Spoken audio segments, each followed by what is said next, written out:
വയോമിത്ര. നമ്മുടെ വയോധികർ നമ്മുടെ അഭിമാനം.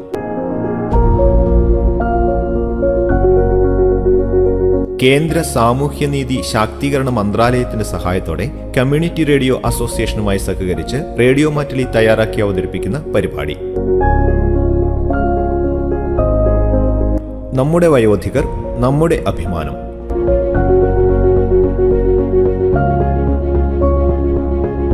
നിർവഹണം ജോബിഷ് ജോസ്.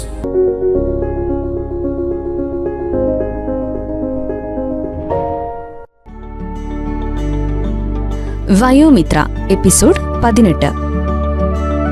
വയോജനങ്ങളുടെ തിമിര ശസ്ത്രക്രിയയും പോഷകാഹാരവും ഭക്ഷണക്രമീകരണവും.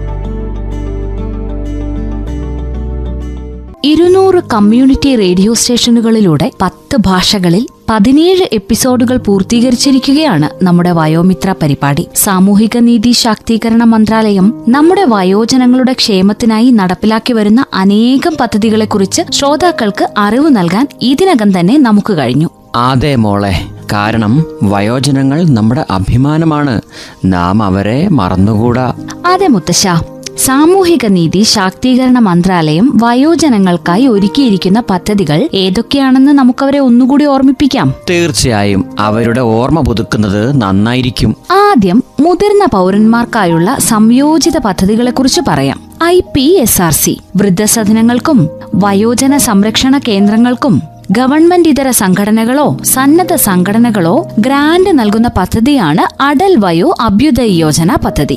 രണ്ടാമത്തേത് 145667 എന്ന എൽഡർ ലൈൻ നമ്പറാണ്. പ്രായമായവർക്ക് പെൻഷൻ, നിയമപരമായ പ്രശ്നങ്ങൾ, റേഷൻ കാർഡ്, ഭവന പദ്ധതികൾ, ആയുഷ്മാൻ കാർഡ്, പ്രധാനമന്ത്രിയുടെ സാമൂഹ്യ ക്ഷേമനിധി തുടങ്ങിയ കാര്യങ്ങളെക്കുറിച്ചുള്ള സംശയങ്ങൾക്ക് ഈ നമ്പറിൽ വിളിക്കാം.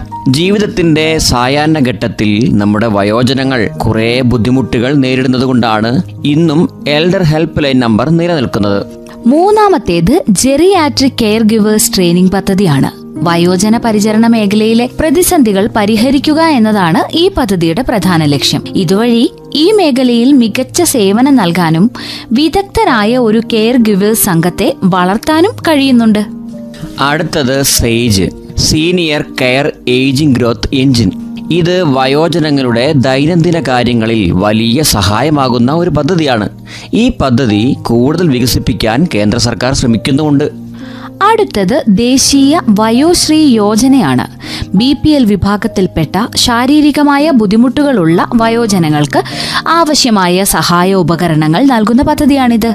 ഇതൊരു കേന്ദ്ര സർക്കാർ പദ്ധതിയാണ്. മുതിർന്ന പൗരന്മാരുടെ ക്ഷേമനിധിയിൽ നിന്നാണ് പദ്ധതിക്ക് ആവശ്യമായ ഫണ്ട് കണ്ടെത്തുന്നത്. തിമിര ശസ്ത്രക്രിയ പദ്ധതി പ്രകാരം മുതിർന്ന പൗരന്മാർക്ക് സൗജന്യ നേത്ര ശസ്ത്രക്രിയകൾ ആയുഷ്മാൻ ഭാരത് വഴി നടത്തുന്നതാണ് മറ്റൊരു പദ്ധതി. മാതാപിതാക്കളുടെയും മുതിർന്ന പൗരന്മാരുടെയും സംരക്ഷണത്തിനും ഉന്നമനത്തിനും വേണ്ടിയുള്ള നിയമം ആശ്രിതരില്ലാതെ ജീവിക്കാൻ കഴിയാത്ത മാതാപിതാക്കൾ, വയോജനങ്ങൾ എന്നിവർക്ക് സംരക്ഷണമൊരുക്കുന്നു. മാതാപിതാക്കൾ എന്നതിൽ ദത്തെടുക്കുന്ന മാതാപിതാക്കളും രണ്ടാനച്ഛന്മാരും രണ്ടാനമ്മമാരും ഒക്കെ ഉൾപ്പെടും കേട്ടോ. നിലവിൽ ഈ സ്കീമുകളൊക്കെ സാമൂഹ്യനീതി ശാക്തീകരണ മന്ത്രാലയമാണ് നടത്തിക്കൊണ്ടിരിക്കുന്നത്. മുതിർന്ന പൗരന്മാർ, ഭിന്നശേഷിക്കാർ എന്നിവരുമായി ബന്ധപ്പെട്ട മറ്റ് പരിപാടികളും ഈ മന്ത്രാലയത്തിന്റെ കീഴിൽ സംഘടിപ്പിക്കാറുണ്ട്. അതെ, ഇപ്പോൾ പ്രയാഗ്രാജിലെ മഹാകുംഭമേളയുടെ പശ്ചാത്തലത്തിൽ വയോജനങ്ങളുടെ ക്ഷേമത്തിനായും പ്രവർത്തിക്കുന്നുണ്ട്. चलो गोता खाएं संगम में, कर तीर्थ स्थावर जंगम में, हर हर हर नर नारायण है, यही आदि अंत परायण है, जहाँ गम अलौकिक ज्योत जले, चलो कुंभ चले, चलो कुंभ चले, चलो कुंभ चले, चलो कुंभ चले, चलो कुंभ चले, चलो कुंभ चले, चलो कुंभ चले, चलो कुंभ चले, प्राण भिड़ नक तक नक तुम किक तक नदी घन धा. മുത്തശ്ശ, ഇന്ന് മുത്തശ്ശന്റെ കൂട്ടുകാർ വരുന്നില്ലേ? നമുക്കവരെ സ്വീകരിക്കണ്ടേ? പിന്നെ വേണം. അല്ലെങ്കിലും ഇത്തരം കാര്യങ്ങളിൽ നീ വളരെ ഫാസ്റ്റാണ്. എൻ്റെ സുഹൃത്ത് സുരേഷിനെ സ്വീകരിക്കാൻ ഞാൻ എപ്പോഴേ തയ്യാറായി കഴിഞ്ഞു. ഓ അത് ശരി, കൂട്ടുകാരനെ സ്വീകരിക്കാൻ മുത്തശ്ശൻ എന്തൊക്കെയാണ് ചെയ്തിരിക്കുന്നത്? മോള് അടുക്കളയിലേക്ക് വരൂ, നമുക്ക് ഒരുമിച്ച് ബാക്കി തയ്യാറെടുപ്പുകൾ നടത്താം. സുരേഷ് ഇപ്പൊ ഇങ്ങെത്തും.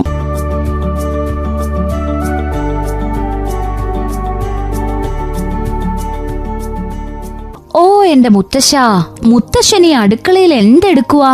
മുത്തശ്ശൻ റെഡി ആവുകയാണെന്നാ ഞാൻ വിചാരിച്ചേ. അപ്പോ ദേ ഭക്ഷണം ഉണ്ടാക്കിക്കൊണ്ടിരിക്കുന്നു. മോളെ ലക്ഷ്മി, ഇന്ന് ഞാൻ നിന്റെ ഈ മുത്തശ്ശനാണ് ഇവിടെ എല്ലാം ഉണ്ടാക്കുന്നത്. നോക്കൂ, സുരേഷിൻ്റെ ഫേവറേറ്റ് വെള്ളയപ്പവും വെജിറ്റബിൾ കുറുമയുമാണ് ഞാൻ ഉണ്ടാക്കിയിരിക്കുന്നത്. എന്റെ മുത്തശ്ശ, ഇത് കൊള്ളാലോ. വളരെ ഹെൽത്തി ബ്രേക്ക്ഫാസ്റ്റ് ആണല്ലോ മുത്തശ്ശൻ ഉണ്ടാക്കിയിരിക്കുന്നത്. മുത്തശ്ശന്റെ കൂട്ടുകാരൻ ജിമ്മിലൊക്കെ പോകുന്ന ഒരു ഫിറ്റ്നസ് പ്രേമിയാണെന്ന് തോന്നുന്നല്ലോ. അതെ, നീ ഊഹിച്ചത് വളരെ ശരിയാണ് ലക്ഷ്മി. സുരേഷ് മുൻപ് ഫിറ്റ്നസ് പരിശീലകനായിരുന്നു. ഇപ്പോൾ പല സ്ഥലങ്ങളിലും ഫിറ്റ്നസ് ക്ലാസ്സുകളും മറ്റും നൽകുന്നു. ഇന്ന് ഞങ്ങളുടെ ഓൾഡ് ഏജ് ഗ്രൂപ്പിൽ ഫിറ്റ്നസ് ടിപ്പുകൾ തരാനാണ് സുരേഷ് വരുന്നത്. അടിപൊളി. ഇതുകൊണ്ടാണ് ഞാൻ എൻ്റെ മുത്തച്ഛനെ സൂപ്പർ മുത്തച്ഛൻ എന്ന് വിളിക്കുന്നത്. ഫിറ്റ്നസ് എന്നത് എല്ലാ പ്രായത്തിലും പ്രധാനപ്പെട്ട കാര്യമാണ്. പ്രായമായവർക്ക് അത് ഏറ്റവും അധികം ശ്രദ്ധിക്കേണ്ട കാര്യവുമാണ്. മുത്തച്ഛൻ ഭക്ഷണം ഉണ്ടാക്കിക്കോളൂ. ഞാൻ ഈ കാര്യം എല്ലാവരെയും ഓർമ്മിപ്പിക്കട്ടെ. ശരി, എല്ലാവരോടും പറഞ്ഞേക്കൂ. പ്രഭാത ഭക്ഷണം കഴിക്കാൻ നമ്മുടെ സ്ഥിരം സ്ഥലത്ത് എത്തണമെന്ന് പറയൂ. ഓക്കെ മുത്തശ്ശ, അവിടെ എത്തുന്നതുവരെ നമുക്ക് എന്തെങ്കിലുമൊക്കെ സംസാരിച്ചുകൊണ്ട് നടക്കാം. എന്തിനെ കുറിച്ചാ ഞാൻ സംസാരിക്കേണ്ടത്? മുത്തശ്ശ, ഞാനൊരു ചോദ്യം ചോദിക്കാം. നമ്മളിത് ഏറ്റവും കൂടുതൽ ഉപയോഗിക്കുന്നത് ഡ്രൈവിംഗിലാണ്. ഇതില്ലെങ്കിൽ ജീവിതം ഇരുട്ടിലാവും. എന്താണെന്ന് പറയാമോ? നീ എന്നോട് ചോദ്യങ്ങൾ ചോദിക്കുകയാണല്ലോ. നിന്റെ ഈ കുസൃതി ചോദ്യത്തിന് ഞാൻ ഉത്തരം പറയാം. കണ്ണ്, അതല്ലേ അതിന്റെ ഉത്തരം? എന്റെ മുത്തശ്ശൻ ഒരു ബുദ്ധിമാൻ തന്നെ. ശരി ഉത്തരമാണ്. അപ്പോ ഞാൻ സംസാരിക്കാൻ വന്നത് നമ്മുടെ കണ്ണുകളെ കുറിച്ചാണ്. വയസ്സാവുമ്പോഴേ മറ്റവയവങ്ങളെ പോലെ നമ്മുടെ കണ്ണുകളും സംരക്ഷിക്കേണ്ടത് പ്രധാനമാണ്. അതെ മോളെ, പ്രായമായവരിൽ കണ്ടുവരുന്ന ഒരു പ്രധാന രോഗമാണ് തിമിരം. നമ്മുടെ ശ്രോതാക്കൾക്ക് വേണ്ടി തിമിര രോഗത്തെ കുറിച്ച് പറയാമോ മോളെ? നമ്മൾ കഴിഞ്ഞ ദിവസം പറഞ്ഞ അടൽ വയോ അഭ്യുദയ യോജന പദ്ധതി പ്രകാരം തിമിരം മൂലം കഷ്ടപ്പെടുന്ന വയോജനങ്ങൾക്ക് എന്തെങ്കിലും സഹായം കിട്ടുമോ? വളരെ പ്രധാനപ്പെട്ട ഒരു ചോദ്യമാണ് ഇപ്പൊ മുത്തശ്ശൻ ചോദിച്ചത്. ശരിയാണ്. അടൽ വയോ അഭ്യുദയ യോജന പ്രകാരം തിമിര ശസ്ത്രക്രിയയ്ക്ക് സഹായം നൽകുന്ന ഒരു പദ്ധതി സർക്കാർ ഇപ്പോൾ ആരംഭിച്ചിട്ടുണ്ട്. ഇതിനെക്കുറിച്ച് കൂടുതൽ വിവരങ്ങൾ നൽകുന്ന ഒരു പരിപാടി ഞാൻ മുത്തശ്ശന് കേൾപ്പിച്ചു തരാം.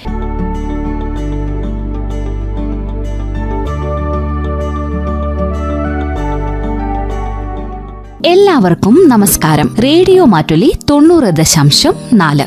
ഇന്ന് നമ്മുടെ വയോജനങ്ങളുടെ സന്തോഷകരവും ആരോഗ്യപ്രദവുമായ ജീവിതത്തിന് സഹായിക്കുന്ന ചില കാര്യങ്ങളെക്കുറിച്ചാണ് നമ്മൾ സംസാരിക്കുന്നത്.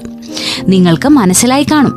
അതെ, ആരോഗ്യ ഇൻഷുറൻസ് പരിരക്ഷ ഉറപ്പു നൽകുന്ന ആയുഷ്മാൻ ഭാരത് യോജന. മുതിർന്ന പൗരന്മാർക്ക് തികച്ചും സൗജന്യമായ തിമിര ശസ്ത്രക്രിയയും ഈ പദ്ധതിയുടെ ഭാഗമായി നൽകി വരുന്നു. തിമിര രോഗം ബാധിച്ച് ദുരിതത്തിലായ ധാരാളം വയോജനങ്ങൾക്ക് ഈ പദ്ധതി ചികിത്സ ലഭ്യമാക്കിയിട്ടുണ്ട്. എന്താണ് തിമിരം? കണ്ണിന്റെ ലെൻസ് അധാര്യമാകുന്നത് മൂലം ക്രമേണ കാഴ്ച മങ്ങുന്ന രോഗമാണ് തിമിരം. കണ്ണിന്റെ ലെൻസിൽ മൂടൽ മഞ്ഞു പോലെ ഒരു പാളി രൂപപ്പെടുമ്പോൾ കണ്ണിന്റെ കാഴ്ച വ്യക്തമല്ലാതാവുന്നു.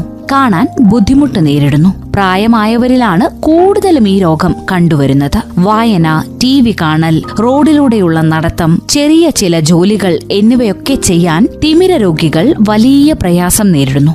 അപ്പോൾ ചോദ്യം ഇതാണ്: തിമിരം എങ്ങനെ ചികിത്സിക്കാം? തിമിര ചികിത്സയുടെ പ്രധാന ഭാഗമാണ് ശസ്ത്രക്രിയ. തിമിരം ബാധിച്ച ലെൻസ് നീക്കം ചെയ്യുകയും പുതിയ ലെൻസ് മാറ്റിവെക്കുകയുമാണ് ശസ്ത്രക്രിയയിൽ ചെയ്യുന്നത്. ഇന്ന് ഈ ശസ്ത്രക്രിയ വളരെ സുരക്ഷിതവും ഫലപ്രദവുമാണ്. ആയുഷ്മാൻ ഭാരത് പദ്ധതിയുടെ സ്ഥാനം. ഇന്ത്യ ഗവൺമെന്റിന്റെ പ്രധാനപ്പെട്ട ഒരു ആരോഗ്യ പദ്ധതിയാണ് ആയുഷ്മാൻ ഭാരത് യോജന. പ്രധാനമന്ത്രി ജൻ ആരോഗ്യ യോജന എന്നും ഈ പദ്ധതി അറിയപ്പെടുന്നു. ഈ പദ്ധതിയിലൂടെ ഗവൺമെന്റ് പാവപ്പെട്ട ജനങ്ങൾക്ക് ആരോഗ്യ സേവനങ്ങൾ ഉറപ്പു നൽകുന്നു. ഈ പദ്ധതി അനുസരിച്ച് 100 മില്യൺ കുടുംബങ്ങൾക്ക് ആരോഗ്യ പരിരക്ഷ ഉറപ്പു നൽകാൻ സർക്കാരിന് കഴിഞ്ഞിട്ടുണ്ട്. കൂടുതലും വയോജനങ്ങളാണ് ഈ പദ്ധതിയുടെ ഗുണഭോക്താക്കൾ. ധാരാളം വയോജനങ്ങൾ സൗജന്യമായി തിമിര ശസ്ത്രക്രിയ ചെയ്തിട്ടുണ്ട്. ശസ്ത്രക്രിയയുടെ മുഴുവൻ ചെലവും സർക്കാരാണ് വഹിക്കുന്നത്. 1 രൂപ പോലും രോഗി നൽകേണ്ടതില്ല. രാജ്യത്തെ ഗവൺമെന്റ് ആശുപത്രികളിലും നഴ്സിംഗ് ഹോമുകളിലും തിമിര ശസ്ത്രക്രിയകൾ നടക്കുന്നുണ്ട്. സെക്ഷൻ 3. ഈ പദ്ധതിയുടെ ഗുണങ്ങൾ എങ്ങനെ നേടാം? നിങ്ങളോ നിങ്ങളുടെ കുടുംബത്തിലെ ആരെങ്കിലുമോ തിമിര രോഗബാധിതരാണെങ്കിൽ നിങ്ങൾക്ക് ഈ പദ്ധതി പ്രയോജനപ്പെടുത്താം. ഇതിനായി ആയുഷ്മാൻ ഭാരത് പദ്ധതിയിൽ രജിസ്റ്റർ ചെയ്യുക എന്നതാണ് ആദ്യം ചെയ്യേണ്ടത്. അതിനായി നിങ്ങളുടെ അടുത്തുള്ള ജനസേവാ കേന്ദ്രത്തിലെത്തി വിവരങ്ങൾ തേടാവുന്നതാണ്. രജിസ്റ്റർ ചെയ്തതിനു ശേഷം ഏതെങ്കിലും സർക്കാർ ആശുപത്രിയിൽ പോയി കണ്ണ് പരിശോധിക്കാം. ഡോക്ടർ നിങ്ങളുടെ കണ്ണ് പരിശോധിക്കുകയും ആവശ്യമെങ്കിൽ തിമിര ശസ്ത്രക്രിയയ്ക്ക് നിർദ്ദേശിക്കുകയും ചെയ്യും. തിമിര ശസ്ത്രക്രിയ വളരെ സാധാരണവും സുരക്ഷിതവുമായ ഒന്നാണ്. മിക്ക ശസ്ത്രക്രിയകളിലും ഒരു ലോക്കൽ അനസ്തേഷ്യ നൽകാറുണ്ട്. അതായത് രോഗി ഉണർന്നിരുന്നാലും വേദന അനുഭവപ്പെടില്ല. ശസ്ത്രക്രിയയ്ക്ക് ശേഷം കുറച്ച് ദിവസത്തെ വിശ്രമം ഡോക്ടർ നിർദ്ദേശിക്കും. അതിനുശേഷം പതിയെ രോഗിക്ക് സാധാരണ കാര്യങ്ങൾ ചെയ്തു തുടങ്ങാം. തിമിരം ബാധിച്ചവർക്ക് അവരുടെ കാഴ്ചശക്തി വീണ്ടെടുക്കാനും സാധാരണ ജീവിതം തുടരാനും കഴിയുന്നു എന്നതാണ് ഈ ശസ്ത്രക്രിയയുടെ പ്രയോജനം. പ്രത്യേകിച്ച് വയോജനങ്ങൾക്ക് ഇത് വലിയ ആശ്വാസമാണ്. അവരുടെ ദൈനംദിന ജോലികൾ മറ്റുള്ളവരെ ആശ്രയിക്കാതെ ചെയ്യാൻ കഴിയുന്നു. ഇനി നമുക്ക് ചില വയോജനങ്ങളുടെ വിജയാനുഭവങ്ങളെക്കുറിച്ച് കേൾക്കാം.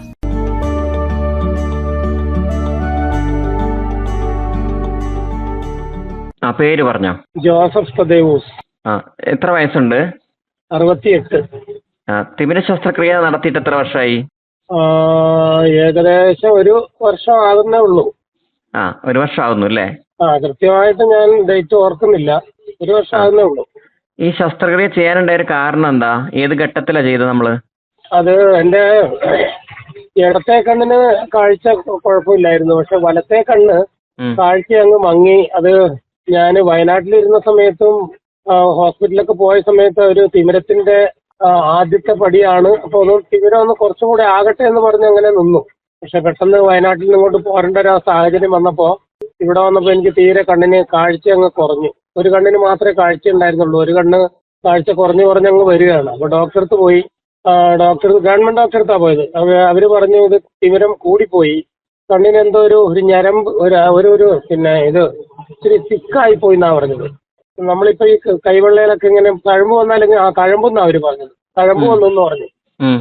അപ്പൊ അങ്ങനെ പിന്നെ എന്നോട് അവര് പറഞ്ഞു അധികം താമസിക്കണ്ട, പെട്ടെന്ന് തന്നെ ചെയ്യണമെന്ന് പറഞ്ഞു. അങ്ങനെ ഡേറ്റ് തന്നു.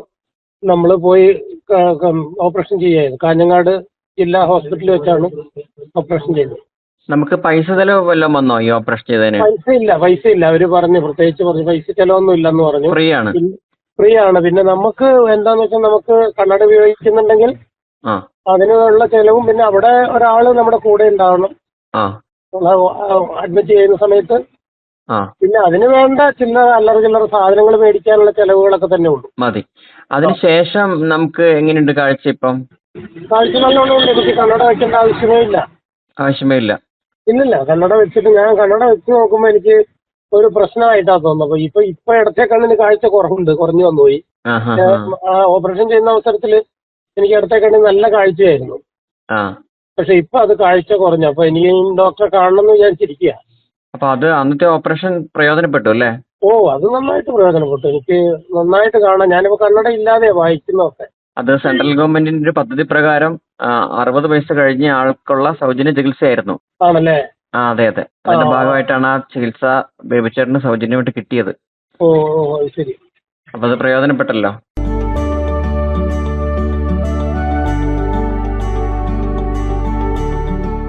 നിരവധി വയോജനങ്ങളാണ് ഈ പദ്ധതിയുടെ ഭാഗമായി തിമിര ശസ്ത്രക്രിയ ചെയ്ത് അവരുടെ ജീവിതം സുരക്ഷിതമാക്കിയത്. പ്രിയ ശ്രോതാക്കളെ, നമ്മൾ ഇന്ന് സംസാരിച്ചത് കേന്ദ്ര സർക്കാരിന്റെ ആയുഷ്മാൻ ഭാരത് പദ്ധതിയുടെ ഭാഗമായുള്ള സൗജന്യ തിമിര രോഗ ശസ്ത്രക്രിയയെക്കുറിച്ചാണ്. നിങ്ങളുടെ അറിവിൽ ആരെങ്കിലും തിമിരം ബാധിച്ച് ദുരിതം അനുഭവിക്കുന്നുണ്ടെങ്കിൽ ഈ പദ്ധതിയെക്കുറിച്ച് അവരെ അറിയിക്കുക. ഈ പദ്ധതി പരമാവധി പ്രയോജനപ്പെടുത്തുക. ശ്രോതാക്കൾ കേട്ടുകൊണ്ടിരുന്നത് റേഡിയോ മാറ്റുലി 90.4. എല്ലാ വയോജനങ്ങൾക്കും ആയുരാരോഗ്യ സൗഖ്യങ്ങൾ നേരുകയാണ്. കണ്ണുകൾ ശരീരത്തിന്റെ വിളക്കാണ്. ഏറ്റവും ശ്രദ്ധയോടെ കണ്ണുകൾ സംരക്ഷിക്കുക. നന്ദി.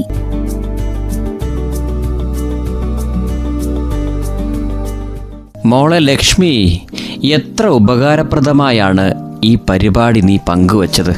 ഇതാ നമ്മുടെ യാത്ര കഴിഞ്ഞു. നമ്മൾ ഓൾഡ് ഏജ് ക്ലബിൽ എത്തിക്കഴിഞ്ഞു. വയോമിത്ര നമ്മുടെ വയോധികർ നമ്മുടെ അഭിമാനം.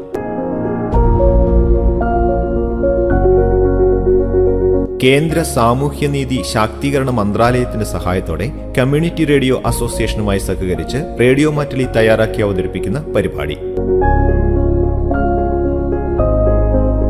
നമ്മുടെ വയോധികർ നമ്മുടെ അഭിമാനം.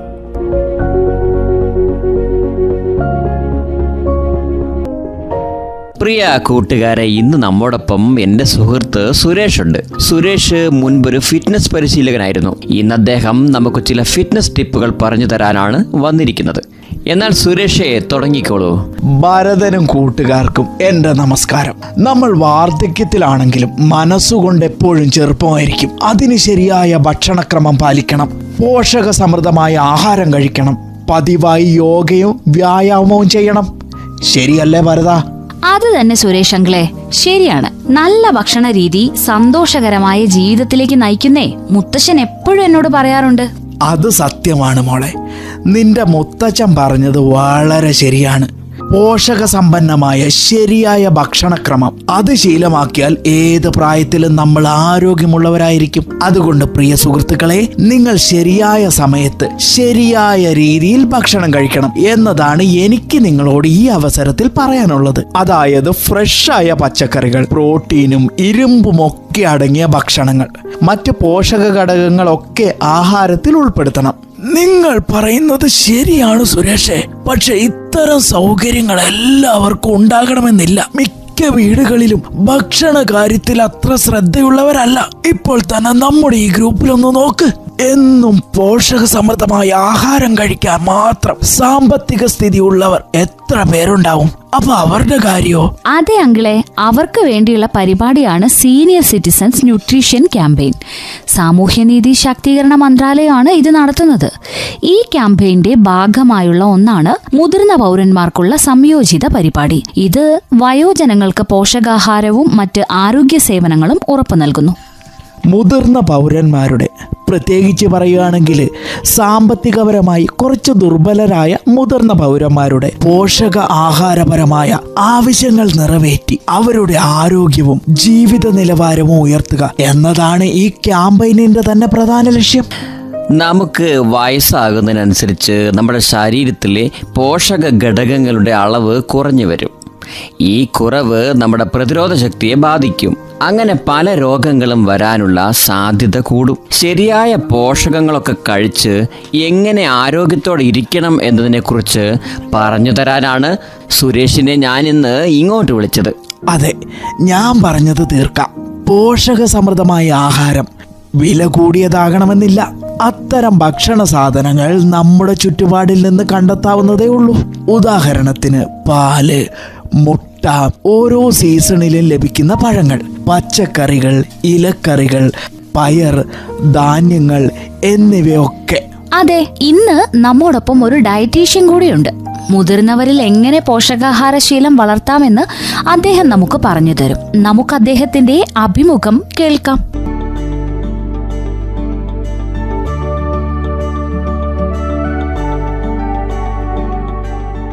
ഡയറ്റീഷ്യൻ ജിജി രാജേഷ് സംസാരിക്കുന്നു. അപ്പം നമ്മളൊരു പ്രായം കഴിയുമ്പോൾ എന്തൊക്കെ ശ്രദ്ധിക്കണം എന്നുള്ളത് നമ്മളെപ്പോഴും ചിന്തിക്കേണ്ട കാര്യമാണ്.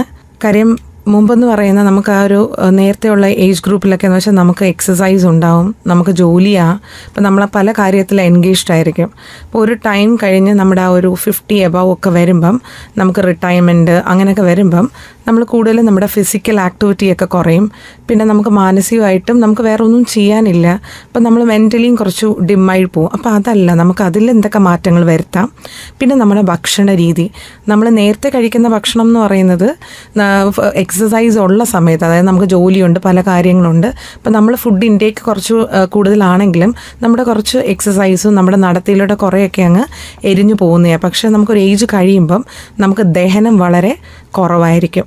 അപ്പോൾ നമുക്ക് പണ്ടത്തെ പോലെ കഴിക്കാനുള്ളൊരു ഇത് കഴിച്ചു കഴിഞ്ഞാൽ നമുക്ക് ഉറപ്പായിട്ടും ഫാറ്റ് കാര്യങ്ങളൊക്കെ അവിടെ ഇവിടെയൊക്കെ ആയിട്ട് കൊഴുപ്പ് അടിഞ്ഞ് നമുക്ക് പല അസുഖങ്ങൾ വരാനുള്ള ചാൻസും ഉണ്ടാവും. അപ്പോൾ ഇങ്ങനെ കുറച്ച് കാര്യങ്ങളെ പറ്റിയാണ് ഞാനിന്നിവിടെ പറയാൻ പോകുന്നത്.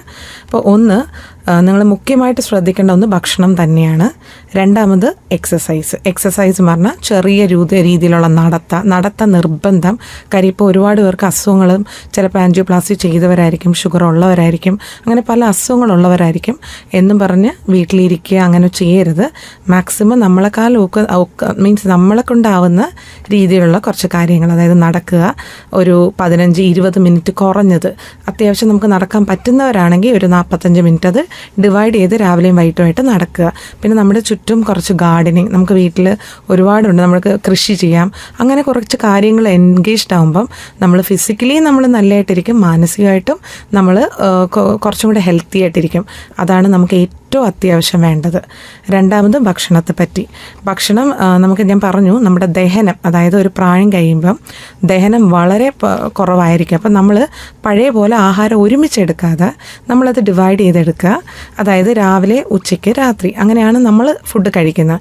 പ്രായമാവുന്നവർക്ക് ദഹനത്തിൽ ഒന്നും കൂടെ ബുദ്ധിമുട്ടുള്ളവർക്ക് നമുക്കിപ്പോൾ രാവിലെ ഒരു 3 ഇഡലി കഴിക്കുന്നവരാണെന്ന് വിചാരിച്ചോ, അത് നമ്മൾ എപ്പോഴും ഒരു ഹൈറ്റും വെയ്റ്റും ഒക്കെ അനുസരിച്ച് ഒരു ഡയറ്റ് പ്ലാൻ എപ്പോഴും നമ്മൾ അറിഞ്ഞിരിക്കുന്നത് നല്ലതാണ്. അപ്പോൾ രാവിലത്തെ ഡിവൈഡ് ചെയ്ത്, അതായത് ഇഡലി ഇപ്പോൾ രാവിലെ ഒരു 8 മണിക്ക് കഴിക്കുന്നവരായിരിക്കും, അത് 8 മണിക്ക് കഴിക്കുന്നതാണ് നല്ലത്.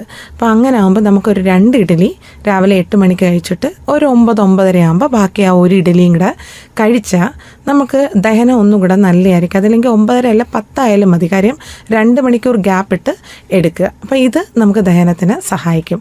ഉച്ചയ്ക്ക് അതേപോലെ തന്നെ ഒരു 12-12:30 ആ ഒരു ടൈമിൽ നമുക്ക് ഫുഡ് എടുക്കാം, ലഞ്ച്. അതും ചോറ് പഴയ പോലെ അങ്ങ് ഒരുപാട് ക്വാണ്ടിറ്റിയിൽ എടുക്കാതെ ക്വാണ്ടിറ്റി അളവൊക്കെ ഇത്തിരി കുറയ്ക്കുക. ഇതിൻ്റെ കൂടെ നമ്മൾ മീൻ കഴിക്കണം, വെജിറ്റബിൾസ് കഴിക്കുക, പിന്നെ എന്തെങ്കിലും ഒരു സാലഡ്. കാര്യം നമുക്ക് ഈ ഒരു പ്രായത്തിൽ നമുക്ക് കോൺസ്റ്റിപ്പേഷൻ ഉണ്ടാവും പേഷ്യൻസിന്. അപ്പം നമുക്ക് ഫൈബർ കൂടുതലുള്ള ഭക്ഷണങ്ങൾ ഉൾപ്പെടുത്തുന്നത് നല്ല. അപ്പം കുറച്ച് പ്രായത്തിൽ നമുക്ക് കാണാം പേഷ്യൻസിന് ചിലപ്പോൾ ചവയ്ക്കാൻ ബുദ്ധിമുട്ടാണ്. അപ്പം അങ്ങനെയുള്ളവർ മലക്കറി ശരിക്കും കഴിക്കത്തില്ല. അപ്പോൾ നമുക്ക് ഇവർക്ക് കോൺസ്റ്റിപ്പേഷൻ്റെ ബുദ്ധിമുട്ടുകളുണ്ടാവും. അങ്ങനെയുള്ളവർക്ക് നമുക്ക് ചോറിൻ്റെ കൂടെ നല്ല മലക്കറി നല്ല വേവിച്ച് ഉടച്ച് അവർക്ക് കൊടുക്കാം, അല്ലെങ്കിൽ സാമ്പാറിൻ്റെ രൂപത്തിൽ കൊടുക്കാം. പക്ഷേ കിഴങ്ങ് ഒരുപാട് ചേർക്കാതെ ബാക്കി മലക്കറിയൊക്കെ നല്ല വേവിച്ച് ഉടച്ച് കൊടുത്താൽ അത് നമുക്ക് ഫൈബർ കിട്ടുന്നതാണ്. പിന്നെ ഫ്രൂട്ട്സ് ഉൾപ്പെടുത്താം. പിന്നെ ഷുഗർ അങ്ങനെയൊക്കെ ഉള്ളവരാണെങ്കിൽ നമുക്ക് ഫ്രൂട്ട്സ് കൂടുതലായിട്ട് എടുക്കാൻ പറ്റത്തില്ല. അല്ലാത്ത പേഷ്യൻസിന് നമുക്ക് ഡെയിലി ഒരു ചെറുപഴമോ അല്ലെങ്കിൽ ഒരു ആപ്പിളോ പപ്പായയൊക്കെ വളരെ നല്ല ഫ്രൂട്ട്സ് ഇതിലേതിലൊക്കെ നമുക്ക് ഉപയോഗിക്കാവുന്നതാണ്. പിന്നെ നമുക്ക് പ്രായമുള്ളവർക്ക് കുറച്ച് ന്യൂട്രിയൻസ് ഉണ്ട്. അതായത് നമുക്ക് കാലറി വേണം, പ്രോട്ടീൻ അത്യാവശ്യമാണ്, അതേപോലെ കാൽസ്യം, പിന്നെ മിനറൽസ്, ഇങ്ങനെ കുറച്ച് കാര്യങ്ങൾ നമുക്ക് വേണം. അപ്പോൾ ഈ മിനറൽസും ഒക്കെ കിട്ടുന്ന നമുക്ക് കൂടുതലും മലക്കറികളിലൂടെയാണ്. പിന്നെ പ്രോട്ടീൻ കിട്ടുന്ന മീൻ. അപ്പോൾ എപ്പോഴും കൊച്ചു മീനുകൾ നമ്മൾ അവർക്ക് കൊടുക്കാനായിട്ട് ശ്രദ്ധിക്കുക. ഉച്ചയ്ക്കും രാത്രി മീൻ കൊടുക്കണം, നല്ലതാണ്. അല്ല മീൻ കഴിക്കാത്തവരാണെങ്കിൽ പയറ് വർഗ്ഗത്തിൽ വരുന്ന ഏതെങ്കിലും കഴിക്കാം. പിന്നെ പയറ് നമുക്ക് ഒരുപാടങ്ങ് വേണ്ട, കാര്യം ചിലവർക്ക് ഗ്യാസ്ട്രിക് ഇഷ്യൂസൊക്കെ കാണും. അങ്ങനെയുള്ളവർക്ക് ലിമിറ്റ് ചെയ്ത് കൊടുക്കുക. അപ്പോൾ ഇതാണ് നമ്മൾ പ്രോട്ടീൻസ് നമുക്ക് ഈ പ്രായമുള്ളവർക്ക് കൊടുക്കാൻ പറ്റുന്നത്. പിന്നെ നമുക്ക് മിനറൽസ്, നമുക്കൊരു ഏജ് കഴിയുമ്പോൾ നമുക്ക് കാണാം എല്ലാവർക്കും മുട്ടുവേദന, കാലുവേദന, അങ്ങനെ തുടങ്ങിയ പല പ്രശ്നങ്ങളുണ്ടാവും. അപ്പോൾ അവർക്ക് നമുക്ക് ഈ റാഗി വളരെ നല്ലൊരു ഇതാണ്. അപ്പോൾ അതൊരു ചെറുധാന്യത്തിൽ വരുന്നതാണ്. അത് നമുക്ക് കാച്ചി, പക്ഷെ പാലധികം ചേരാതെ, ഷുഗറൊന്നും ഇല്ലേ നമുക്ക് കരിപ്പോട്ടിയും കൂടി ഇട്ട് നമുക്ക് കാച്ചി കൊടുക്കാം. അപ്പോൾ അവർക്ക് അതിലൂടെ അയൺ കിട്ടും, ഇതിൽ പ്രോട്ടീനുണ്ട്, കാൽസ്യം ധാരാളം ഉണ്ട്. ഏറ്റവും വില കുറഞ്ഞൊരു സംഭവമാണ് ഈ കൂരോ എന്ന് പറയുന്നത്. അപ്പോൾ നമുക്ക് നമ്മൾ പൂവമാൻസ് മിൽക്ക് എന്ന് അതിനെ പറയുന്നത്. അപ്പോൾ നമുക്ക് പേഷ്യൻസിന് ധൈര്യമായിട്ട് കൊടുക്കാം. അധികം വിലയാവത്തോ ഇല്ല. അതിൽ കുറച്ച് കരിപ്പോട്ടി ഇട്ട് പാലധികം ചേരാതെ സൂക്ഷിച്ചോണം. കാര്യം ഈ കൊഴുപ്പ് പ്രശ്നമുള്ള പേഷ്യൻസ് കാണും. അപ്പോൾ അവർക്ക് പാലധികം ചേരാതെ ഡെയിലി ഒരു ചെറിയൊരു കപ്പ്, ഒരു 200 ml അത് മതി, അത് ഡെയിലി കാച്ചി അത് നമ്മുടെ ഒരു ഡയറ്റിൻ്റെ ഭാഗമാക്കാനായിട്ട് നോക്കുക. അപ്പോൾ ഇത്രയും കാര്യങ്ങൾ നിങ്ങൾ പ്രോട്ടീന് വേണ്ടി ശ്രദ്ധിക്കുക. പിന്നെ മീനും കൊടുക്കുക.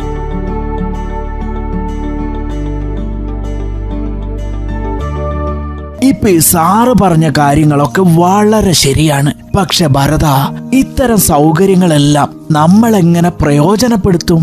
കാരണം ഇത്തരം കാര്യങ്ങളിൽ ഞങ്ങളെ സഹായിക്കാൻ ആരുമില്ല. സാമ്പത്തികപരമായും ഞങ്ങളൊന്നും ഉള്ളവരല്ല. തീർച്ചയായും ഇക്കാര്യത്തെക്കുറിച്ച് നമുക്ക് സംസാരിക്കാം. പക്ഷെ അതിനു മുൻപ് മറ്റു ചില വയോജനങ്ങൾ അവരുടെ ഭക്ഷണശീലങ്ങളെക്കുറിച്ചും ആരോഗ്യകാര്യങ്ങളെക്കുറിച്ചുമൊക്കെ നമ്മോട് സംസാരിക്കും. നമുക്ക് അതൊന്ന് കേട്ടാലോ?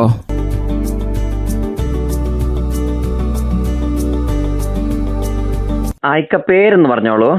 അബ്ദുള്ള എന്നാണ് പേരല്ലേ? സ്ഥലം എവിടെയാ? വെള്ളമുണ്ട 10 മൈൽ. എത്ര വയസ്സുണ്ട് ഇപ്പോ? എനിക്ക് 67 കഴിഞ്ഞ്.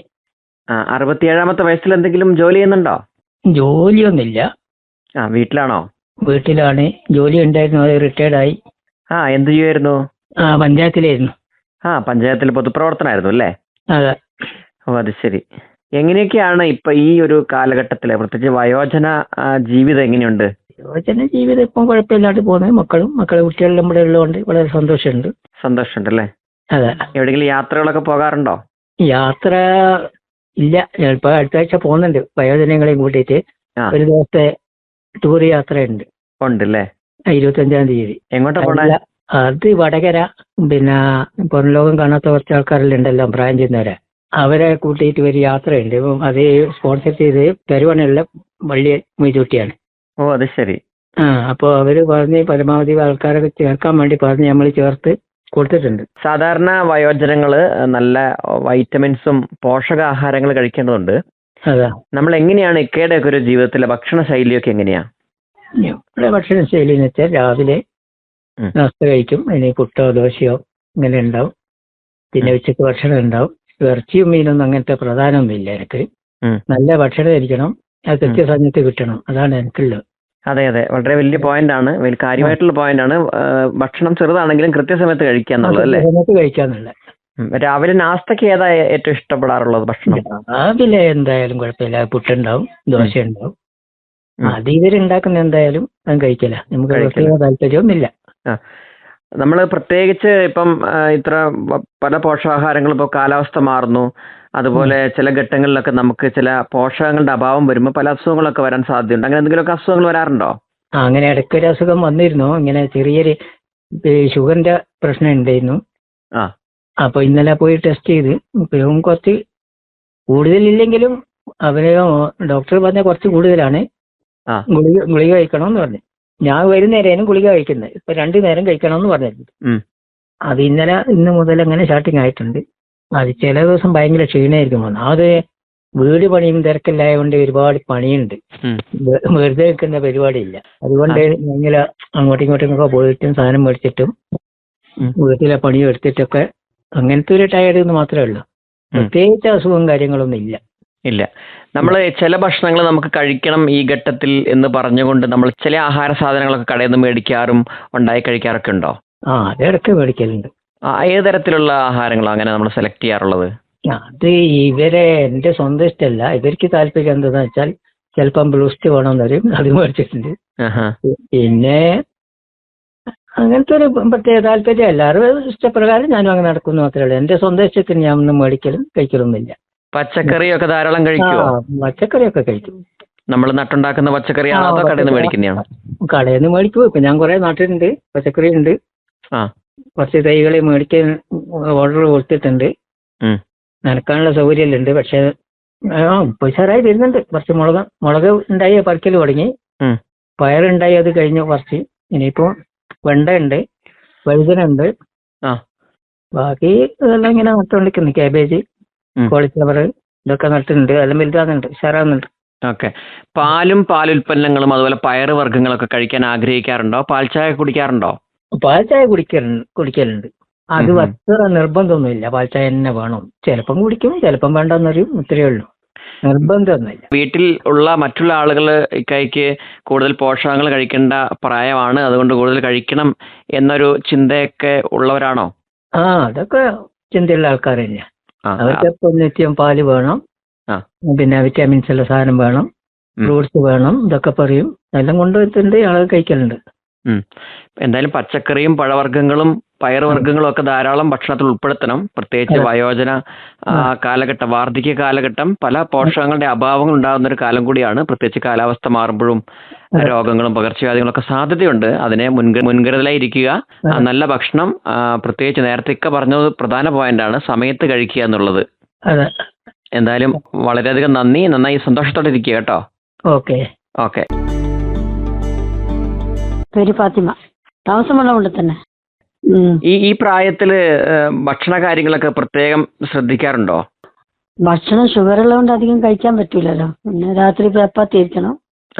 പിന്നെ പ്രത്യേകിച്ച് അങ്ങനത്തെ ഇതൊന്നുമില്ല, എല്ലാം പച്ചക്കറിയും എല്ലാം കഴിക്കും. പച്ചക്കറിയൊക്കെ ധാരാളം കഴിക്കുന്നുണ്ടോ? പഴവർഗ്ഗങ്ങളൊക്കെ ഞാൻ പഴം പച്ചക്കറിയെല്ലാം കഴിക്കും, പറ്റുന്നെല്ലാം കഴിക്കും. കഴിക്കും. ഷുഗറിന് പറ്റാത്ത കഴിക്കൂല. നമ്മൾ ആശുപത്രിയിലൊക്കെ പോകുമ്പം ഡോക്ടർമാർ പറയാറുണ്ടോ വൈറ്റമിൻ കുറവുണ്ട് അല്ലെങ്കിൽ പ്രശ്നങ്ങൾ ഉണ്ടാവുകൊണ്ട് ഭക്ഷണം ധാരാളം കഴിക്കണം എന്നൊക്കെ പറയാറുണ്ടോ? കാൽസ്യത്തിന്റെ കുറവാ വരുന്നത്. കാൽസ്യത്തിന്റെ കുറവുണ്ട് അല്ലേ? കാൽസ്യത്തിന്റെ കുറവ് നല്ലോണം ഉണ്ട്. അപ്പൊ പാലും പാലുൽപ്പന്നങ്ങളൊക്കെ ധാരാളം കഴിക്കണം. കഴിക്കലുണ്ട്. പാല് പറഞ്ഞിട്ട് ചായ കുടിക്കുക. മറ്റേ ഈത്തപ്പഴം അങ്ങനെയൊക്കെ കഴിക്കാറുണ്ടോ? പക്ഷെ ഈത്തപ്പഴം ഇപ്പൊ ഈ ഷുഗർ വല്ലാണ്ട് ഷുഗർ കൂടുമ്പോൾ ഈ ഷുഗറും കൂടെ ഉള്ളത് കൊണ്ട് നമുക്ക് പല ആഹാരങ്ങളും ഉപേക്ഷിക്കേണ്ടി വരും അല്ലേ? ഉപേക്ഷിക്കേണ്ടി വരും. ഷുഗർ ഇപ്പൊ നിയന്ത്രിച്ച് നിർത്താൻ സാധിക്കുന്നുണ്ടോ? ഉണ്ട്. ഇപ്പം ഗുളിക കഴിക്കുന്നുണ്ട്, 3 നേരം ഗുളിക കഴിക്കുന്നുണ്ട്, ഇൻസുലിൻ വെക്കുന്നുണ്ട്. എത്ര പ്രായം മുതൽ നമുക്ക് ഷുഗർ ഉണ്ടായിരുന്നു? ഷുഗർ വന്നിട്ട് ഇപ്പം 10-12 വർഷമായി. ഒരു ബ്ലീഡിങ് ഉണ്ടായിട്ട് ഒരു ഗൈനക്കോളജിസ്റ്റിന്റെ ബ്ലീഡിങ്ങിന്റെ ഗുളിക, ചില ഗുളികയിലെല്ലാം ഉണ്ടാവും. ഇത് ഞാൻ കഴിച്ചതിന്റെ ശേഷം പിന്നെ അത് പോയില്ല. അത് പിന്നെ ഷുഗർ കണ്ടിന്യൂ ആയിട്ട് അങ്ങനെ തന്നെ നിന്നു. ആ അസുഖത്തിന് മരുന്ന് കഴിച്ചപ്പോ പിന്നെ ഷുഗർ ആ കൂടെ പിന്നെ വന്നു, പിന്നെ പോയില്ലേ? പിന്നെ പോയില്ല. അങ്ങനെ ഷുഗർ വരാൻ കാരണം അങ്ങനെ. പിന്നെ അതുമല്ല എല്ലാവർക്കും ഷുഗർ ഉണ്ട്. നമുക്ക് ഉമ്മാക്കുണ്ട്, പാരമ്പര്യ ഘടകം കൂടെ ആണല്ലോ അല്ലെ? അനിയത്തിക്കുണ്ട്, ആങ്ങൾക്കുണ്ട്, അങ്ങനെ എല്ലാവർക്കും ഉണ്ട്. ഷുഗർ വരുമ്പം നമ്മള് വ്യായാമം ചെയ്യലോ നടക്കലോ ഒക്കെ ഉണ്ടോ? വ്യായാമം ചിലപ്പോൾ ചെയ്യും. പിന്നെ നടക്കൽ പിന്നെ ഡിസ്കിന്റെ പ്രശ്നമുണ്ട്. ഡിസ്കിന്റെ പ്രശ്നമുണ്ടല്ലേ? അതുകൊണ്ട് തന്നെ അധികം നടക്കാനാവില്ല, എന്നാലും കുറേലും നടക്കും. ഇപ്പം പറ്റില്ല. ഒരു 2 മാസമായിട്ട് കുറച്ച് പ്രശ്ന, നടക്കാൻ കുറച്ച് ബുദ്ധിമുട്ടാ. ഷുഗറെല്ലാം വല്ലാണ്ട് കൂടിയോണ്ട്. സാധാരണ ഗതിയിൽ നമുക്ക് ഇത്തരം അസുഖങ്ങൾ വരുമ്പം കൂടുതൽ പതുക്കെയാണെങ്കിലും ചെറിയ ചെറിയ വ്യായാമങ്ങൾ ചെയ്യണം. പച്ചക്കറികളും പഴങ്ങളും ഷുഗറിനെ നിയന്ത്രിച്ചുകൊണ്ട് തന്നെ കഴിക്കേണ്ടതുണ്ട്. പക്ഷേ ഷുഗർ കൂടാതെ ഏതൊക്കെ തരത്തിലുള്ള ഭക്ഷണം നമുക്ക് കഴിക്കാമെന്ന് ഒരു ഡോക്ടറോട് ചോദിച്ചറിയുകയും അത്തരം ഭക്ഷണങ്ങൾ നമ്മൾ സെലക്ട് ചെയ്ത് നമ്മുടെ ആഹാരക്രമത്തിൽ ഉൾപ്പെടുത്തുകയും വേണം. എന്തായാലും സന്തോഷമായിട്ടിരിക്കും കേട്ടോ. Thank you.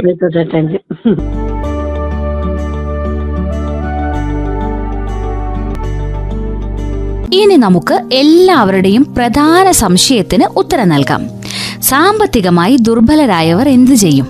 മുമ്പ് പറഞ്ഞതുപോലെ മുതിർന്ന പൗരന്മാരുടെ ക്ഷേമത്തിനായി സാമൂഹ്യനീതി ശാക്തീകരണ മന്ത്രാലയം നിരവധി പദ്ധതികൾ നടപ്പിലാക്കി വരുന്നു. അതിലൊന്നാണ് വയോജനങ്ങൾക്കുള്ള സംയോജിത പരിപാടി. ഈ പരിപാടി മുതിർന്ന പൗരന്മാരുടെ പോഷകാഹാരവും മറ്റ് ഭക്ഷണ ആവശ്യങ്ങളും നിറവേറ്റുന്നതിനായി പദ്ധതിയിടുന്നുണ്ട്. വയോജനങ്ങളിൽ, പ്രത്യേകിച്ച് ഗ്രാമപ്രദേശത്തുള്ളവരിൽ പോഷക ഘടകങ്ങൾ കുറവാണെന്ന് കണ്ടെത്തിയിട്ടുണ്ട്. ഈ പ്രശ്നം പരിഹരിക്കുക എന്നതാണ് പോഷകാഹാര ക്യാമ്പയിനിന്റെ ലക്ഷ്യം. മുതിർന്ന പൗരന്മാർക്ക് ദിവസവും പോഷക സമൃദ്ധമായ ആഹാരം നൽകി അവരുടെ ജീവിത നിലവാരം മെച്ചപ്പെടുത്താനും ഈ ക്യാമ്പയിനിലൂടെ ഉദ്ദേശിക്കുന്നുണ്ട്. അതെ സുഹൃത്തുക്കളെ, ലക്ഷ്മി കാര്യങ്ങളൊക്കെ വളരെ ശരിയായി തന്നെ പറഞ്ഞു.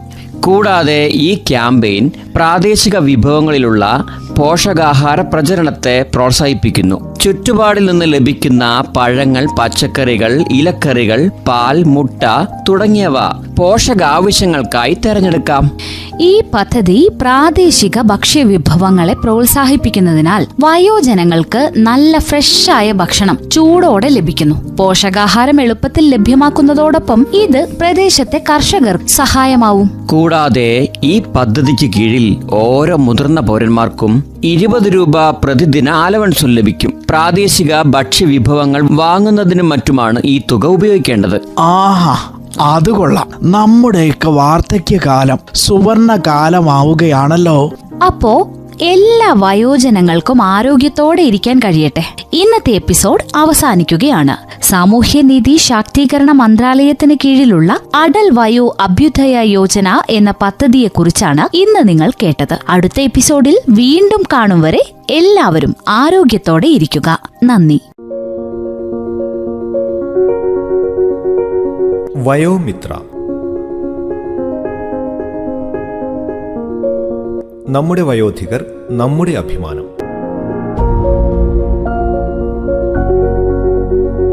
കേന്ദ്ര സാമൂഹ്യനീതി ശാക്തീകരണ മന്ത്രാലയത്തിന്റെ സഹായത്തോടെ കമ്മ്യൂണിറ്റി റേഡിയോ അസോസിയേഷനുമായി സഹകരിച്ച് റേഡിയോ മാറ്റലി തയ്യാറാക്കി അവതരിപ്പിക്കുന്ന പരിപാടി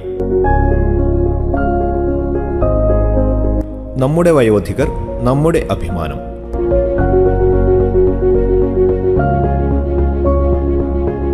നിർവഹണം ജോബിഷ് ജോസ്.